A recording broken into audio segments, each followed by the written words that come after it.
మిత్రులు సురేష్ రెడ్డి గారు, అదేవిధంగా రమేష్ గారు, జిల్లా పార్టీ అధ్యక్షులు, వేదికపై ఉన్నటువంటి ఇతర మిత్రులు అందరికీ పేరు పేరున నమస్కారాలు. ఇక్కడికి వచ్చేసినటువంటి పత్రికా మిత్రులకు అందరికీ కూడా పేరు పేరున నా నమస్కారాలు. దురదృష్టవశాత్తు మన 17వ తారీఖు నాడు జరిగినటువంటి సంఘటనలో నర్సంపేట శాసనసభ నియోజకవర్గంలో రాకేష్ అనేటువంటి ఒక విద్యార్థి యువకుడు సైన్యంలో వెళ్ళాలి అనేటువంటి ఆకాంక్షతో కష్టపడి గత 4 సంవత్సరాల నుండి దాంట్లో తర్ఫీదు పొంది కుటుంబ నేపథ్యం కూడా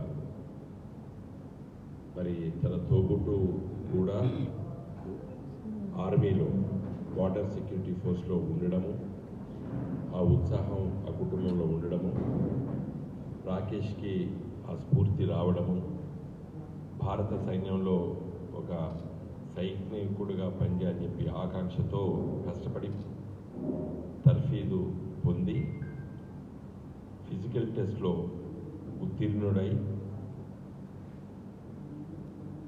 పరీక్ష రాయడానికి సిద్ధమై పూర్తి విశ్వాసంతో ఉన్నటువంటి యువకుడు. ఎందుకంటే ఇప్పుడు మేమందరం కూడా మరి కుటుంబ సభ్యుల్లో కలిసినప్పుడు తల్లి ఏడుస్తూ చెప్తున్నది, ఊర్లో ఉన్న వాళ్ళకి అందరికీ కూడా నీ చిన్న కొడుకు ఉద్యోగం వచ్చింది సైన్యంలో అని చెప్పి నన్ను మరి నాతో పలికే వాళ్ళందరూ. ఎందుకంటే నా కొడుకు ఆ విధంగా కష్టపడ్డాడు, నా కొడుకు కూడా ఫిజికల్ టెస్ట్లో అన్నింటిలో కూడా ఉత్తీర్ణుడై ఇంకా రిటర్న్ టెస్ట్లో కూడా చాలా కష్టపడి చదువుకున్నాడు. తప్పనిసరిగా నేను సైన్యంలో పోతున్నా అని చెప్పేటువంటి విశ్వాసంతో నా కొడుకును కూడగొట్టుకున్నా అని చెప్పి కన్నీరు ముందునై ఏడ్చింది. ఇప్పుడు మేము వెళ్ళి కలిసినప్పుడు మిగతా విషయాలు సురేష్ రెడ్డి గారు చెప్పారు. ప్రభుత్వం తీసుకున్న నిర్ణయాలన్నీ కూడా అది రేపు మళ్ళీ వారి కుటుంబ సభ్యులకు కలిసి మరి వారు ఆ ఉత్తర్వులను కూడా అందజేస్తామని చెప్పి కూడా సురేష్ రెడ్డి గారు చెప్పడం జరిగింది. చాలా బాధేసింది. సామాన్యంగా సైన్యంలో ఉత్తర భారతదేశంలో నుండే ఎక్కువ మంది ఉంటారు. అది స్వాతంత్రం ముందు కానివ్వండి, స్వాతంత్రం తదనంతరం కూడా పంజాబు, ఉత్తరాఖండ్, హిమాచల్ ప్రదేశ్, బీహారు, ఉత్తరప్రదేశ్, రాజస్థాన్ నుండే సైన్యంలో పట ఎక్కువ శాతం మంది వాళ్ళే ఉంటారు. కారణం ఏంటంటే వివిధ కారణాలు లేదంటే చరిత్రలో మరి దండయాత్రలు కావడం కానివ్వండి భారతదేశం పైన, లేకపోతే బ్రిటిష్ సామ్రాజ్యవాదం కూడా మరి ఢిల్లీలో వాళ్ళు మకాం వేశారు కాబట్టి రాజధాని ఉండే కాబట్టి అక్కడనే తర్ఫీదు పొంది చాలామంది సైన్యంలో పోయేది. సైన్యంతో నడిచేటువంటి ప్రభుత్వాలు అంటే సైన్యంలో ఉన్నటువంటి కుటుంబ సభ్యులకు వచ్చే ఆదాయంతో నడిచేటువంటి ప్రభుత్వాలు ఉత్తరాఖండ్, హిమాచల్ ప్రదేశ్. వాటిని ఏమంటారంటే పోస్ట్ ఆఫీస్ ఎకానమీ అంటారు. ప్రతి మొదటి వారంలో ప్రతి గ్రామంలో మెజారిటీ ఇళ్లలో పోస్ట్ ఆఫీస్ ద్వారా మరి సైన్యంలో పనిచేసేటువంటి వాళ్ళు తమ కుటుంబాలకి డబ్బులు పంపిస్తారు. అందుకోసమే ఉత్తరప్రదేశ్, ముఖ్యంగా ఉత్తరాఖండ్, హిమాచల్ ప్రదేశ్ని పోస్ట్ ఆఫీస్ ఎకానమీ అంటారు. అంటే ఆ రాష్ట్రాలకు ఆదాయమే పోస్ట్ ఆఫీస్లో పడేటువంటి అకౌంట్స్లో డబ్బులు. అంటే సైన్యంలో అంతమంది ఉంటారు. అదృష్టవశాత్తు ఇటీవల కాలంలో దక్షిణ భారతదేశంలో కూడా సైన్యంలోకి వెళ్ళాలని చెప్పి ఆలోచన చేసేటువంటి యువత మెరుగైంది. తెలంగాణ రాష్ట్రం ఏర్పడ్డ తర్వాత తెలంగాణ రాష్ట్ర ప్రభుత్వం చొరవతోని గౌరవ ముఖ్యమంత్రి గారి సూచన మేరకు నాలాంటి వాళ్ళము ప్రతి జిల్లాలో రిక్రూట్మెంట్ ప్రాసెస్ను స్టార్ట్ చేయాలని చెప్పి కోరడం జరిగింది. ముఖ్యంగా నేను పార్లమెంట్ సభ్యుడిగా ఉన్న సందర్భంలో 2015లో నాటి డిఫెన్స్ మినిస్టర్కి లిఖితపూర్వకంగా లేఖ రాశారు. హైదరాబాద్ రెజిమెంట్ను మీరు రిస్టోర్ చేయండి. ఇప్పుడు అస్సాం రైఫిల్స్, రాజస్థాన్ రైఫిల్స్, పంజాబ్ రెజిమెంటరీ, మద్రాస్ రెజిమెంటు అనేటువంటి నామకరణలతో మిలిటరీలో రెజిమెంట్స్ ఉంటాయి. మా హైదరాబాద్ రెజిమెంట్ కూడా పెట్టమని చెప్పి నేను నాటి డిఫెన్స్ మినిస్టర్కి లేఖ రాశాను. ఆనాడు పత్రికా మిత్రులందరూ కూడా పెద్ద ఎత్తున దానికి ప్రాచుర్యం కూడా ఇవ్వడం జరిగింది. కారణం ఏంటంటే గ్రామీణ ప్రాంతాల్లో ఉన్నటువంటి ఆరోగ్యంగా ఉన్నటువంటి యువకులు మిలిటరీలోకి వెళితే దేశ రక్షణ కోసం, అదేవిధంగా మన దగ్గర ఉన్నటువంటి కుటుంబాలు ఆర్థికంగా కూడా మెరుగవుతారు అని చెప్పి ఆలోచనతోనే మీరు అన్ని రాష్ట్రాలకి అస్సాం రైఫిల్స్ ఉంటుంది, రాజస్థాన్ రైఫిల్స్ ఉంటుంది, పంజాబ్ రెజిమెంటరీ ఉంటుంది, మద్రాస్ రెజిమెంటరీ, ఇట్లాంటి అన్నీ కూడా మిలిటరీలో రెజిమెంట్స్ ఉంటాయి వాటి పేరు మీద. అట్లా మాకుండాలని చెప్పి కూడా నేను కోరడం జరిగింది, హైదరాబాద్ రెజిమెంట్ పెట్టండి అని చెప్పి. ఎందుకంటే స్వాతంత్రం వచ్చిన తర్వాత బ్రిటిష్ వాళ్ళు వెళ్ళిపోయిన తర్వాత ఆ సందర్భంలో హైదరాబాద్ రెజిమెంట్ ఉండే భారత సైన్యంలో. దురదృష్టవశాత్తు దాన్ని రద్దు చేసి మద్రాస్ రెజిమెంట్లో కలిపినట్టు నాకు సైన్యంలో పనిచేసినటువంటి చాలా మేజర్స్ చెబుతూనే లిఖితపూర్వకంగా సుదీర్ఘంగా లేఖ రాసిన ఆ రోజు.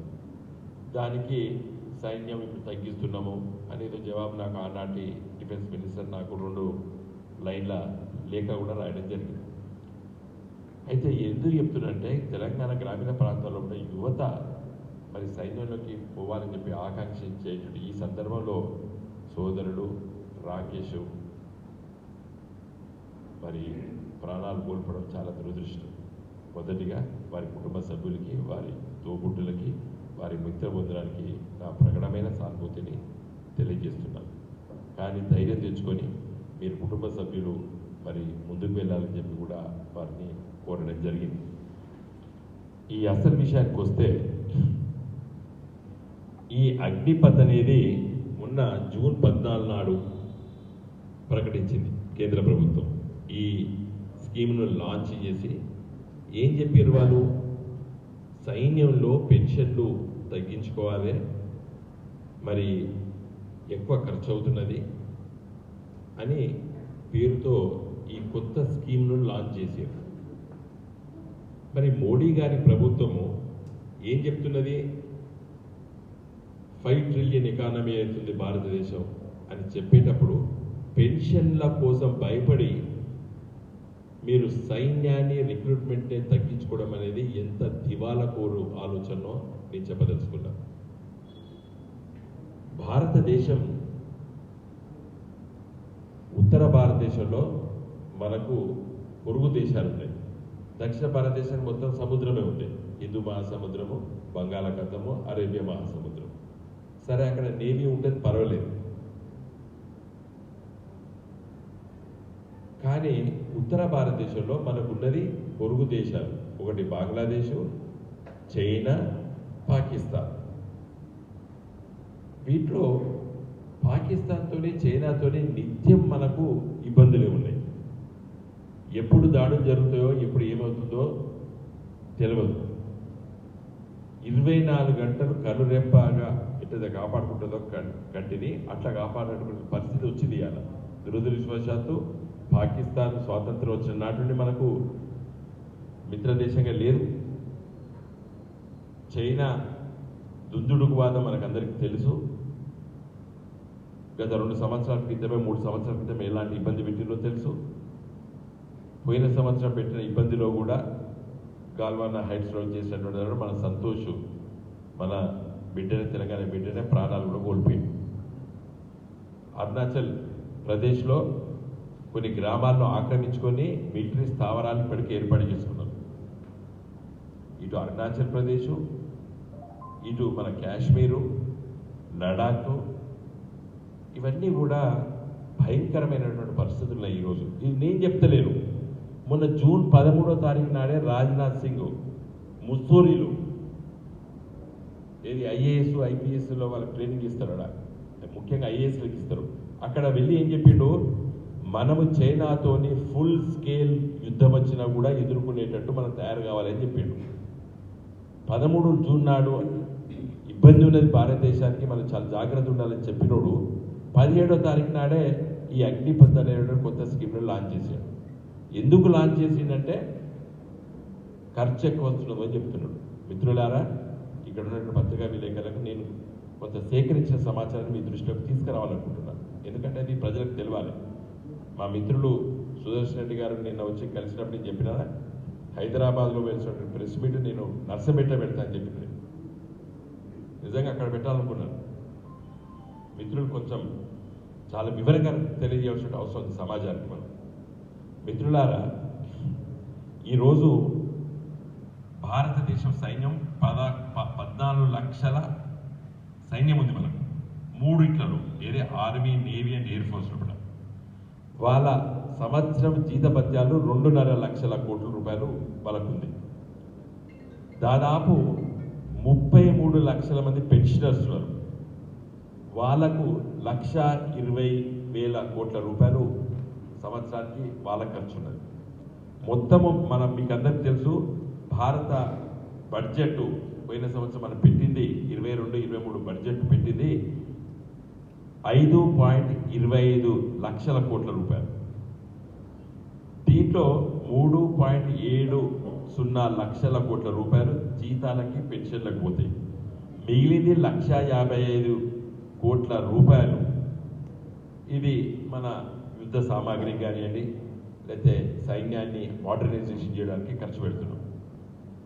దీంట్లో మీరు రానున్న రోజుల్లో కూడా పెన్షన్ల బిల్లులు తగ్గించుకోవాలి అని చెప్పి ఉన్న సైన్యాన్ని ఊడగొడతామంటే ఇంతవరకు సబబు. దానికి ఆలోచన చేయాలి. మనం నువ్వు ప్రపంచంలో అభివృద్ధి చెందిన దేశాలు ఈరోజు వాళ్ళ సైన్య బడ్జెట్ని వాళ్ళ జిఎస్టికి అంటే వాళ్ళకు వచ్చేటువంటి జీడిపికి వాళ్ళకు వచ్చే దాంట్లో పట్ల వాళ్ళు ఎక్కువ పర్సంటేజ్ పెడతారు. ఇప్పుడు పర్సంటేజ్ ఆఫ్ బడ్జెట్ కూడా చాలా తక్కువ ఉన్నది. ఇలా భారతదేశ బడ్జెట్లో 15% పెట్టుకుంటే తప్పే ఉందండి. బడ్జెట్లో నీ దేశ రక్షణ కోసం పెట్టుకోవాలి. నీ జీడిపిలో 6-7% పెట్టుకోవాలి. వేరే దేశాలు ఇంతకంటే ఎక్కువ పెట్టుకుంటున్నాయి.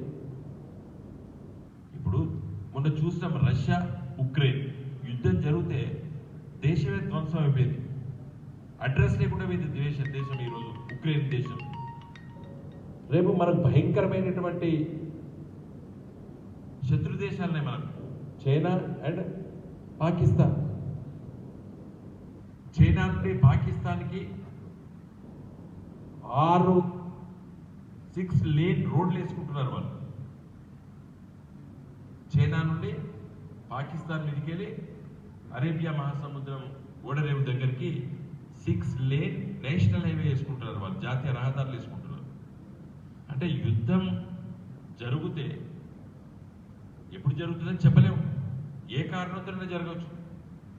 మరి 130-140 కోట్ల జనాభా ఉన్నటువంటి మన దేశము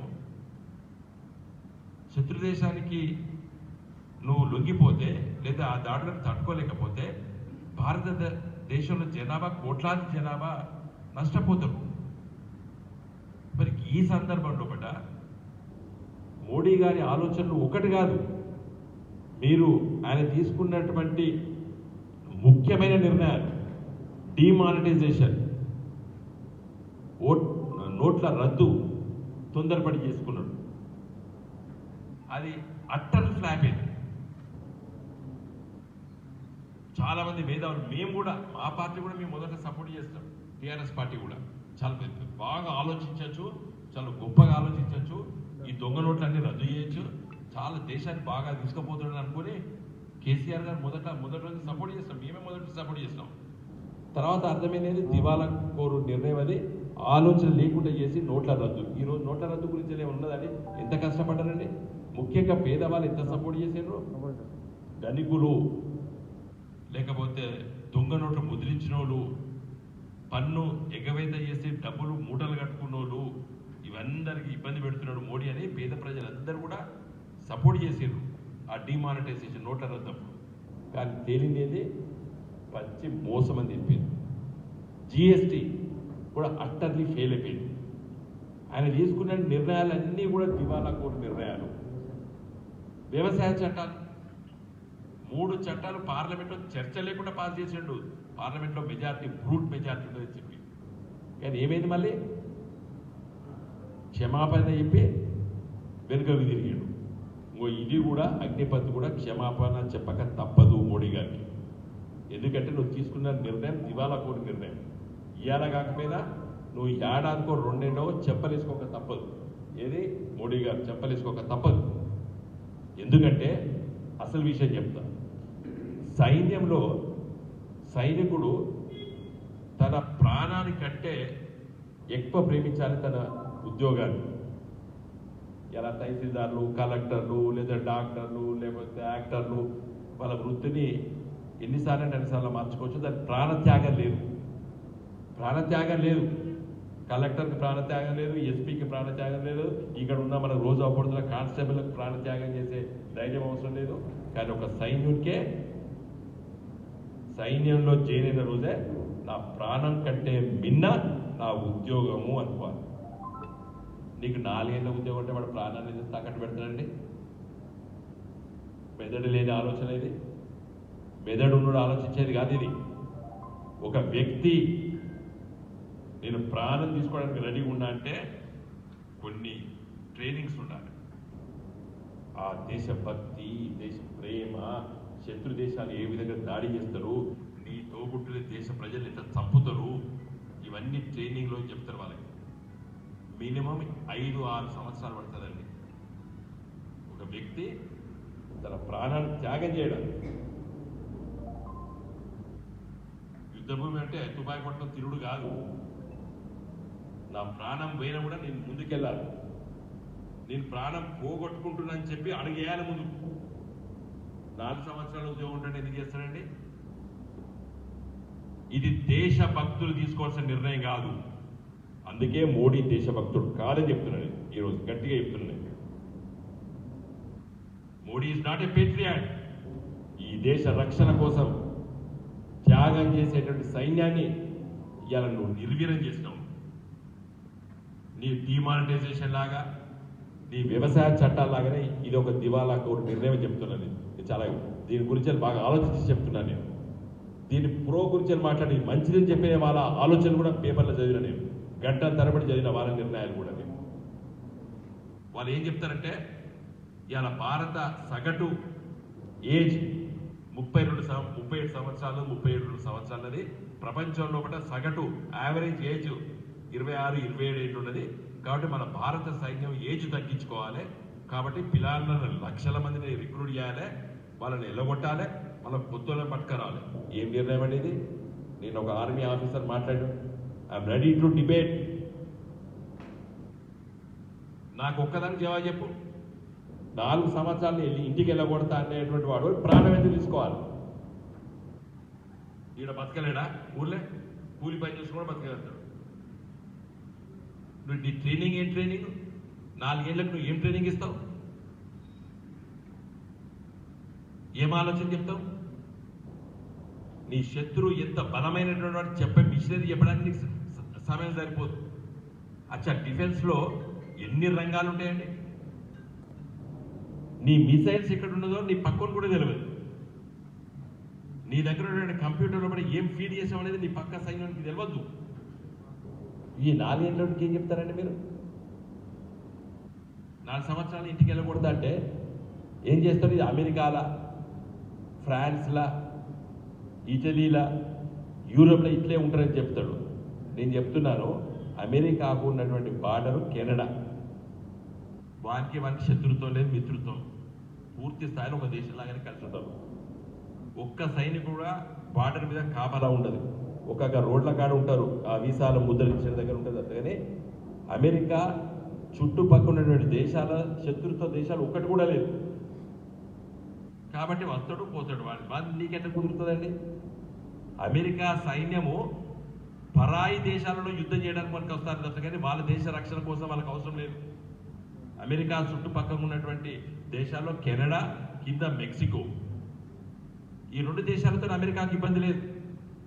వాని సైన్యం, అమెరికా సైన్యం మొత్తం కూడా పరదేశాలలో పనిచేయడానికి. కాబట్టి 4 ఏళ్ళకి రిక్రూట్ చేస్తాడు. ఒకసారి ఇరాక్ వార్ అంటాడు, ఓసారి ఇరాన్ వార్ అంటాడు, ఓసారి ఆఫ్ఘనిస్తాన్ మూమెంటాడు. 4 ఏళ్ళు వాడు ఉంటాడు సత్తాడు మళ్ళీ వస్తే మళ్ళీ కొత్త వాళ్ళని పెట్టుకుంటాడు. వారికి నీకెట్లా కుదురుతుందండి? దీనికి ఆన్సర్ ఈ మోడీ. ఈ స్విట్జర్లాండ్ ఇటలీ అన్నాడు, ఆడ అసలు మన సైన్యాలే లేవు, వాళ్ళకి కిరాయి సైన్యాలు. ప్రపంచంలో నానా రకాల సైన్యాలు, కొన్ని దేశాలకు సైన్యం రిక్రూట్మెంటే లేదు. వాడు ఏం చేస్తాడు? పైసలు ఇచ్చి అమెరికా నీ సైన్యాల మప్పు పైసలు ఇచ్చి నువ్వు ఎవడుంటే వాళ్ళు పిలిపించుకుంటారు. ఆఫ్రికా దేశాల్లో కూడా చాలా మంది నిరుద్యోగులు ఉంటే ఇప్పుడు ఇక్కడ ఉంటే చూస్తే డబ్బా దుకాణాల కాడ అక్కడ ఇక్కడ హాస్పిటల్ కాడ వాళ్ళు ఏమంటారు? Security agencies. సెక్యూరిటీ ఏజెన్సీస్ లాగా మిలిటరీ ఏజెన్సీస్ ఉన్నాయి కొన్ని దేశాలు కూడా. ఇప్పుడు వాళ్ళంతా కిరాయికి డబ్బులు కట్టి సైన్యాన్ని పెట్టుకుంటారు తప్పితే వాళ్ళ సొంత సైన్యం లేదు ఈ దేశాల్లో పట. నువ్వు గవాలకు భారతదేశం కింద పోల్స్తామండి. కాబట్టి మిత్రులారా, పత్రికా మిత్రులారా, ఇది చాలా ఘాటైనటువంటి సబ్జెక్ట్. ఇది బీజేపీ పేట్రియాటిక్ పార్టీ మాది, నేషనలిస్టిక్ పార్టీ మాది, దేశం కోసం ఆలోచించే పార్టీ మాది అంటారు. మీది దివాలా కోరు ఆలోచన. ఇది వెంటనే రాజ్నాథ్ సింగ్ గారికి నేను కోపం వచ్చి మొన్న లేఖ రాసిన, అన్ని పత్రికలు కూడా మంచిగా రాసినాయి. నేను చాలా డీటెయిల్ 4 పేజీల లెటర్ రాసిన. నేను నా మిత్రులతో ఆలోచించి రాసిన. నేను వేచి చూస్తే ఆయన జవాబు ఇస్తాడు నాకు. ఈరోజు మాత్రము నేను మీ పత్రికా విలేకరుల ద్వారా నేను భారత రాష్ట్రపతిని డిమాండ్ చేస్తున్నాను. మోడీ గారిని కాదు. ఎందుకంటే మోడీ గారి ఆలోచన తెలిసిపోయింది. ఎందుకు తెలిసిపోయిందంటే అమాయకులైనటువంటి పిల్లలు 2018-19లో వాళ్ళు ఫిజికల్ టెస్ట్లో పాస్ అయ్యి పోయిన సంవత్సరం మార్చిలో పరీక్ష పెట్టాడు, వాయిదా వేసాడు.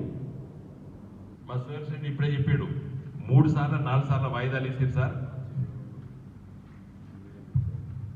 మార్చ్ 19, 21 పోయిన సంవత్సరం, మార్చ్ 22 మెడికల్ టెస్ట్ అయింది, మే 30, 21 నాడు రిటర్న్ టెస్ట్ పెట్టిండ్రు, పోస్ట్ పోన్ చేశారు. ఆగస్ట్ 29, 21 నాడు మళ్ళీ పెట్టిండ్రు, మళ్ళీ పోస్ట్ పోన్ చేశారు. మొన్న కూడా రిటర్న్ టెస్ట్ అన్నారు, పోస్ట్ పోన్ చేశారు. మా రాకేష్ ఇవన్నీ పాస్ అయ్యాడు, కాన్ఫిడెంట్గా ఉన్నాడు. నేను రిటర్న్ టెస్ట్ పాస్ అయ్యి నేను మిలిటరీలో పోతాను అనుకుంటే నువ్వు చివరి రోజు నువ్వు రద్దు చేసి ఈ అగ్నిపత్ అనేటువంటిది పెట్టి ఇలా రోడ్ల మీదకి వచ్చిర్రు, యువకులు కాల్పులు జరిపిర్రు. అమాయకుడైన మా రాకేష్ని పొట్టలు పెట్టుకున్నారు మీరు. నేను అడుగుతున్నా, అక్కడితో ఆగలేదు. 3 కూర్చున్నారు మోడీ గారు ఆదేశిస్తే. ఎవరు? Army chief, air force chief, navy chief 3 కూర్చొని ఏం చెప్పారు? నిన్న జరిగిన అల్లర్లో పాల్గొన్నటువంటి వాళ్ళని మేము రిక్రూట్మెంట్ చెయ్యము అని చెప్పారు. ఇది విరమించుకోవాలి. నేను 3 విజ్ఞప్తి చేస్తున్నా. 3 పైన సుప్రీం కమాండర్, భారత రాజ్యాంగంలో ఆర్టికల్ 53 ప్రకారంగా supreme commander of all the 3 forces, army, navy and air force, 3కి సుప్రీం కమాండర్ ఎవరు భారతదేశంలో? భారత రాష్ట్రపతి. నేను భారత రాష్ట్రపతి కోవింద్ గారిని అడుగుతున్నాను, విజ్ఞప్తి చేస్తున్నాను, మీరు వెంటనే ఉపసంహరించుకోవాలి. దేశవ్యాప్తంగా అరెస్ట్ అయినటువంటి యువకులందరినీ కూడా బేషరతుగా వితౌట్ బెయిల్ అందరినీ రిలీజ్ చేసి వాళ్ళ పైన పెట్టినటువంటి కేసులన్నీ కూడా వెంటనే విరమించుకోవాలి. వెంటనే మీరు పెట్టిన కేసులన్నీ వెంటనే విరమించుకోవాలి. అందరినీ వెంటనే బెయిల్ పైన కాకుండా బేషరతుగా జైలుకి వెళ్ళి రిలీజ్ చేయాలి. వాళ్ళని మళ్ళీ రిక్రూట్మెంట్కి అవకాశాలు ఇవ్వాలి. ఈ నేరము ఉద్దేశపూర్వకంగా చేసిన నేరం కాదు, ఇది స్పాంటేనియస్గా వచ్చినటువంటి రియాక్షన్. అది మా ఉద్యోగం వచ్చేదాన్ని రద్దు చేసిండ్రు. మేము 4 ఏళ్ళకెళ్ళి కష్టపడరండి. ఫిజికల్ టెస్ట్ పాస్ అయ్యారు, మెడికల్ టెస్ట్ పాస్ అయ్యారు, రిటర్న్ టెస్ట్ కోసం ప్రిపేర్ అవుతున్నారు 3 ఏళ్ళకేది. వాళ్ళను వెంటనే అగ్నిపత్ అని చెప్పేసి మీకు ఉద్యోగాలు రావు ఇవ్వమని చెప్పి తీసుకున్న నిర్ణయాన్ని వెంటనే గౌరవ రాష్ట్రపతి గారు కోవింద్ గారు వెంటనే దీన్ని విరమించుకోవాలి. ఇంకా you are the supreme commander of the army, navy and air force. కాబట్టి మీరు వెంటనే మరి విరమించుకోవాలి. ఎందుకంటే వాళ్ళ జీవితాలతో ఆటలాడకూడదు, వాళ్ళ లీగల్గా మరి వాళ్ళకు ప్రాబ్లం కావద్దు. This is not at all a crime, A spontaneous reaction. రాష్ట్రపతి గారికి అధికారం ఉన్నది, మీకు అందరికీ తెలుసు. మర్డర్ చేసి ఉరి శిక్ష పడ్డా కూడా రాష్ట్రపతి రద్దు చేయొచ్చు, మన రాజ్యాంగం చెప్తుంది అట్లా. ఉరి శిక్షను రద్దు చేసేటువంటి గొప్ప అవకాశం నీకు ఇచ్చింది రాష్ట్రపతి, అధికారం ఇచ్చింది. నువ్వు ఈ చిన్న పిల్లలు దురదృష్టవశాత్తు తప్పుడు నిర్ణయం ప్రభుత్వం తీసుకుంటే వారు బలి కావద్దు. కాబట్టి వెంటనే నేను రాష్ట్రపతి గారిని కోరుతున్నాను, వీళ్ళ మీద పెట్టినటువంటి కేసులు అన్నీ కూడా మీరు విడ్రా చేయాలని చెప్పి కోరుతూ మరి నాకు ఇచ్చినటువంటి అవకాశానికి ధన్యవాదాలు తెలియజేస్తూ సెలవు తీసుకుంటాను.